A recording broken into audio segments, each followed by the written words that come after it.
Sykkuno has just responded. Now, for these past few days, the internet has given their 100% focus on this man right here, Sykkuno. Because it's recently revealed that the man has been cheating on his girlfriend of like 5 years with multiple small creators, which is a little disgusting. And also just a detailed 30-page plus document of the entire experience and what led up to this point. But after a few moments of silence, the creator himself finally responded, and we're gonna take a look. Now, it's a little bit lengthy, but we'll try to break it down. He mentions that he wants to apologize to everyone that he's disappointed, especially to his own significant other. He does admit that his own actions were in the wrong, obviously. He does say he cannot allow false accusations to be placed on him, but I'm not really sure what people have said is false. I feel like the facts are kind of just out there. He mentions his girlfriend and him didn't respond quickly because they were already working on their own relationship and communication before this all happened. Fair enough, work on your personal. Having so much private information exposed to the public has made it incredibly difficult for us to heal together. He mentions that he will be taking a break from streaming and from the internet, which I don't think is any surprise, to help better for himself and give time so that he could basically improve his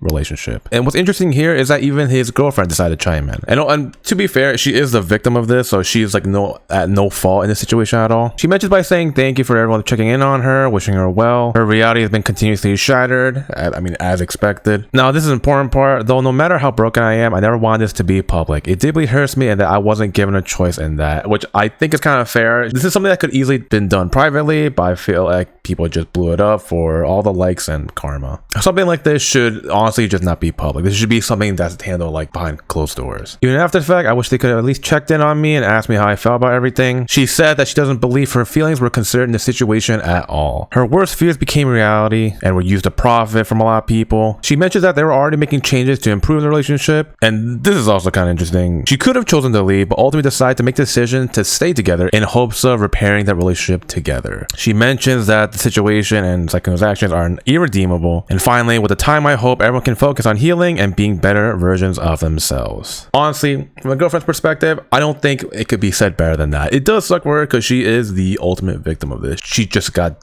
destroyed essentially. On Sykkuno's end, yeah, I don't really think this apology really changes anything. It's kind of what you expect. He can't really redeem himself anymore. I'll be surprised if they're still together, but at the same time, it's not really our business. Again, I said this in the last video, but it's important to note that whoever you see on the internet is not who they portray to be. I feel like we won't see Sykkuno for a very long time, and honestly, it's for the better. I do also think people went a little too rampant with all like the insults coming Sykkuno's way. Like, yes, it's a pretty serious situation. Yes, he's a bit of a clown, but people kind of just took advantage of this whole debacle. Anyways, that's all I really got.